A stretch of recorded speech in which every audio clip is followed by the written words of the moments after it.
Hello les amis, vous vous portez bien, j'espère?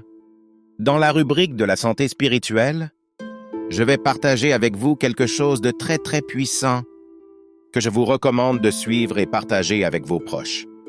Dites-moi en commentaire si ce dialogue vous parle ou si c'est juste une fiction. Voici un dialogue inspiré du livre Plus malin que le diable de Napoleon Hill, où l'auteur discute avec le diable pour comprendre comment ce dernier utilise la peur pour détruire le succès de millions de personnes dans le monde. Napoleon Hill, dis-moi diable, tu as affirmé que tu contrôles la majorité des esprits humains. Comment parviens-tu à obtenir cette emprise sur eux? Le diable. Ah, c'est plus simple que tu ne le penses. Je me nourris de leur peur. Je fais en sorte qu'ils développent une peur irrationnelle de l'échec, du jugement, de la perte. Une fois qu'ils sont paralysés par ces peurs, je les contrôle entièrement. Napoleon Hill, peux-tu être plus précis? Comment utilises-tu exactement la peur pour empêcher les gens de réussir? Le diable. Je commence dès le plus jeune âge.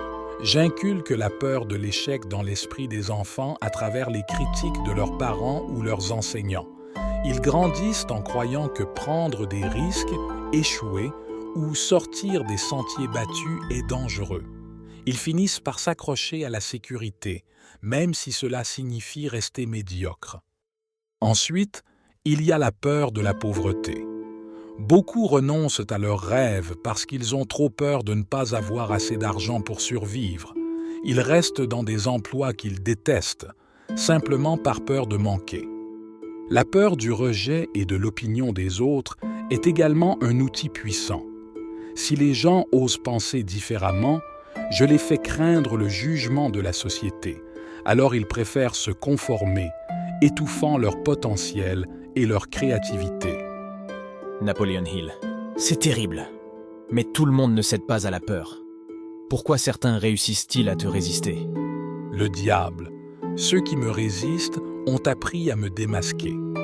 Ils comprennent que la peur n'est qu'une illusion que je crée pour les maintenir sous mon contrôle. Ils développent la foi, la confiance en soi et l'initiative personnelle. Ils réalisent que l'échec est une partie essentielle du succès, qu'il est préférable de prendre des risques calculés que de rester stagnant. Mais malheureusement, la majorité ne se bat pas. Ils se laissent piéger dans une routine de passivité et je les entraîne dans une spirale d'insatisfaction et de regret. Napoleon Hill. Donc, en somme, c'est en maîtrisant leur peur que les individus peuvent se libérer de ton influence? Le diable. Exactement. Ceux qui osent agir malgré leur peur, qui refusent de se laisser contrôler par les doutes ou l'opinion des autres, échappent à ma domination. Mais il faut du courage pour oser rêver grand dans un monde que je façonne à travers la peur. Dans ce dialogue, le diable révèle que la peur est son arme la plus puissante. Elle freine l'initiative, tue la confiance en soi et incite à la passivité, bloquant ainsi des millions de personnes sur le chemin du succès. Alors, amigo, ce dialogue te parle? Dis-moi en commentaire et n'oublie pas de t'abonner pour les prochaines pépites de livres qui arrivent.